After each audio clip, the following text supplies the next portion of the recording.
আচ্ছা, আজকে একটা প্রবলেমে পড়ছিলাম Xiaomi ফোনে। এটা হচ্ছে এই ফাস্ট বুট যখন ফোনটা রিস্টার্ট দিছি কোনো একটা কারণে, তখন দেখলাম যে এটা ফোনটা ফাস্ট বুট মোডে চলে গেছে। তখন আর হোম স্ক্রিনে আসতেছিল না বা কাজ করতেছিল না।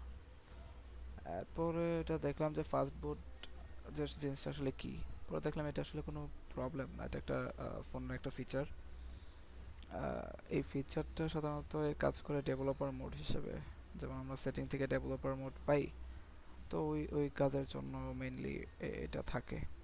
যা কিছু কাজ করা যায়, যেমন হচ্ছে ফ্ল্যাশিং ফার্মওয়্যার, মানে হচ্ছে আমরা রুট করি অপারেটিং সিস্টেম, সেটা।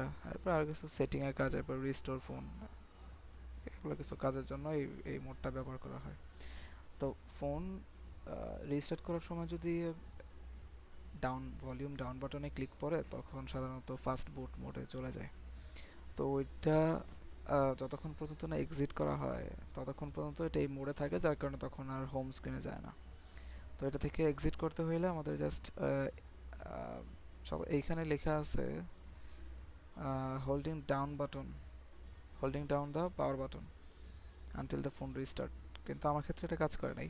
আমি একটা ভিডিও থেকে দেখলাম যে এটা আসলে ভলিউম ডাউন বাটনে কয়েকবার ক্লিক করে দেন আবার কিছুক্ষণ পাওয়ার বাটনে চাপ দিয়ে ধরে রাখছি 10-15 সেকেন্ডের মতো, তখন অটোমেটিক ঠিক হয়ে গেছে। তো সাধারণত এটা রেডমি আর পোকোর যে মডেলগুলো, এগুলোতে কাজ করার কথা।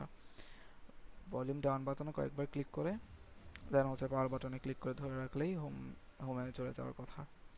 তো আমার ক্ষেত্রে কাজ করছে, অন্যান্য ক্ষেত্রেও কাজ করতে পারে।